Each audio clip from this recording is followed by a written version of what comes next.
Nantua, où Jean-Louis est né, est une ville paisible nichée au cœur des montagnes du Jura, avec des lacs bleu clair et des petites rues sinueuses. Son père, Pierre Aubert, était un fonctionnaire strict, tandis que sa mère, Marie, était une femme douce, qui jouait souvent de la musique classique sur le vieux gramophone familial. Quand Jean-Louis avait 6 ans, sa famille déménagea à Paris et il grandit dans le quartier de Saint-Germain-des-Prés, où ses premiers souvenirs sont ceux des rues pavées et du son des guitares des cafés. Fils unique de la famille, Jean-Louis a montré très tôt un talent musical, mais avait aussi un cœur sensible et vulnérable. Il a dit un jour que lorsqu'il était enfant, il s'asseyait souvent à la fenêtre de l'appartement de sa famille, regardant la pluie tomber sur le boulevard Saint-Germain et pleurait en silence parce qu'il se sentait perdu, même si ses parents l'aimaient beaucoup. Les après-midi d'hiver à Paris, alors qu'il se promenait dans les petits parcs avec sa première guitare à la main, il rêvait d'une vie où il pourrait exprimer librement ses émotions à travers la musique, mais craignait aussi que sa passion ne le conduise à une douleur inévitable. La plus grande tristesse de Jean-Louis Aubert a été amplifiée par les profondes pertes personnelles qu'il a subies, notamment le décès de ses parents et de ses amis proches.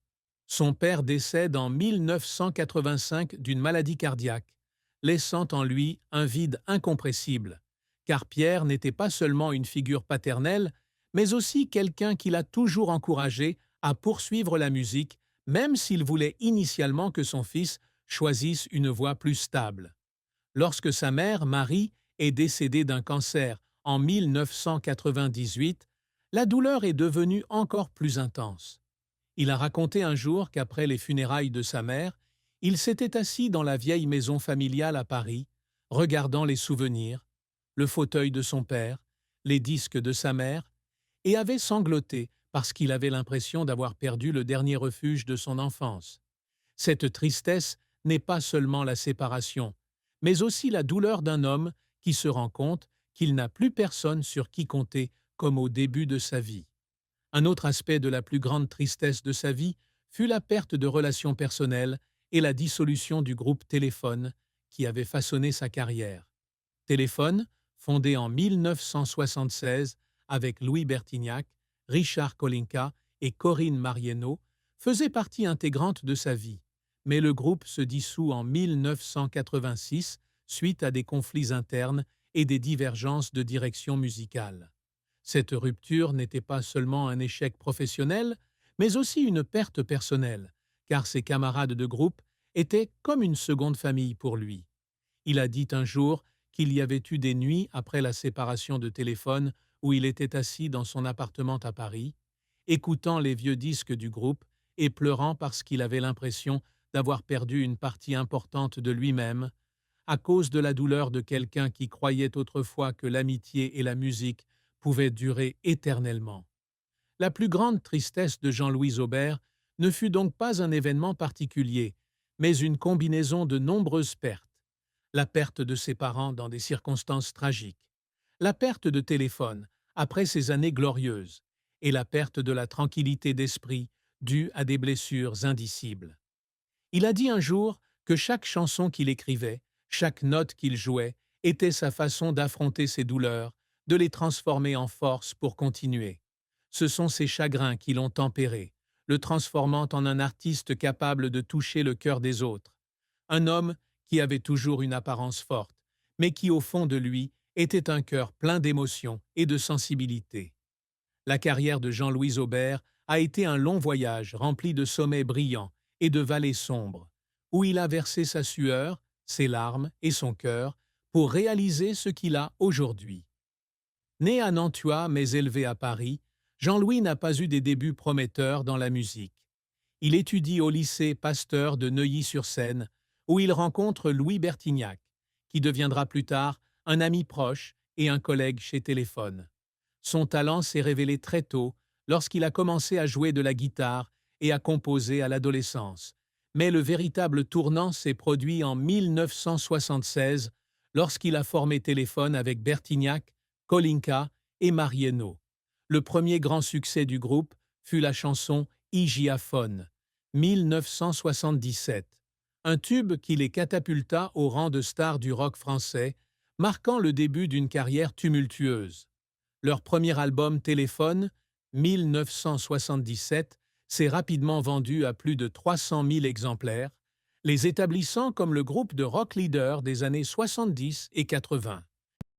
Les années 1980 sont un âge d'or pour Téléphone, avec des albums comme Crache ton venin, 1979, Au cœur de la nuit, 1980, et Un autre monde, 1984, qui donnent naissance à des chansons intemporelles comme La bombe humaine et Un autre monde. La voix puissante et le style de performance explosif de Jean-Louis ont captivé le public, emmenant le groupe au sommet avec une série de concerts majeurs au Zénith de Paris et au Stade de France. Cependant, la dissolution de Téléphone en 1986 fut un échec majeur, laissant derrière lui un vide impossible à combler. Il se lance ensuite dans une carrière solo, et son premier album Bleu Blanc Vert, 1989, marque son retour en force avec la chanson Voilà c'est fini, un adieu émouvant au passé.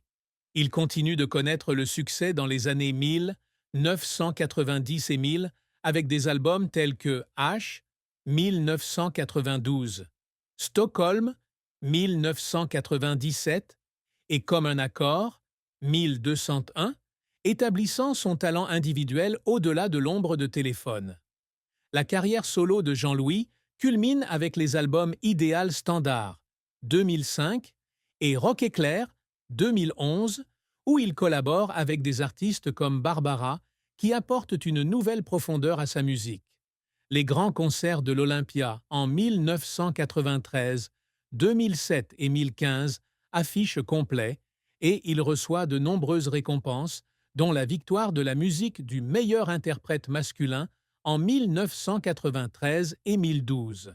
Cependant, sa carrière connaît aussi des revers, comme l'album Premier symptôme, 1997, sorti à une période où il est aux prises avec des problèmes personnels après le décès de sa mère. L'album n'a pas réussi à répondre aux attentes de vente et a été critiqué par les critiques pour son manque d'innovation. Il a dit un jour qu'après avoir lu des critiques négatives, il s'est assis dans le studio, a regardé ses partitions manuscrites et a pleuré à cause du sentiment d'échec, à cause de la peur d'avoir perdu son inspiration créative. Les efforts qui ont fait pleurer Jean-Louis Aubert ne venaient pas seulement de l'échec, mais aussi des sacrifices qu'il a dû faire pour maintenir sa carrière. Il a dû refuser de nombreuses opportunités de rester avec sa famille pour participer à de longues tournées ou à des sessions d'enregistrement à l'étranger. Un jour, alors qu'il se produisait à Montréal en 1994, il apprit que sa mère était gravement malade, mais en raison de son emploi du temps chargé, il ne put revenir immédiatement. Lorsqu'il revint enfin à Paris, voyant sa mère faible dans son lit d'hôpital, Jean-Louis la serra dans ses bras et sanglota, se reprochant de ne pas avoir été là pour elle quand elle avait le plus besoin de lui. Une autre fois, alors qu'il préparait un concert à Bercy en 2011, il souffrit de fortes douleurs au dos dues à l'épuisement, mais réussit néanmoins à terminer la représentation. Une fois la scène plongée dans le noir, il s'est assis dans les coulisses, les larmes coulant sur son visage à cause de l'épuisement et de la pression. Mais personne ne le savait.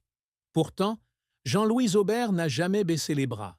Il continue de composer et d'interpréter avec des albums tels que Refuge, 1919, et Possibilité d'une île, 2023, prouvant que son talent perdure dans le temps. Il a également retrouvé d'anciens membres de Téléphone pour plusieurs performances spéciales en 2015, apportant de la joie à des millions de fans. Cette persévérance lui a permis de bâtir une carrière fière, avec plus de 20 albums et des millions de spectateurs à travers le monde, et l'amour des fans de toutes les générations. Sa carrière n'est pas seulement une histoire de succès, mais aussi le parcours d'un homme qui a osé rêver grand, osé affronter la douleur et osé se relever après chaque chute, laissant derrière lui un héritage musical que peu de gens peuvent égaler. Les réalisations que Jean-Louis Aubert a toujours cherché à atteindre n'était pas seulement en termes de renommée ou de récompense, mais aussi dans les valeurs plus profondes qu'il voulait laisser derrière lui dans la vie. Pour lui, être reconnu comme un véritable artiste, un conteur à travers la musique et l'émotion, est plus important que n'importe quelle gloire. Jean-Louis s'efforce toujours de faire de chacune de ses chansons un morceau de son âme, des chansons sur la rébellion comme La bombe humaine, aux confessions sur la vie dans Voilà c'est fini. Il a dit un jour qu'à chaque fois qu'il montait sur scène, chaque note qu'il jouait était sa façon de partager avec le public ses joies et ses peines.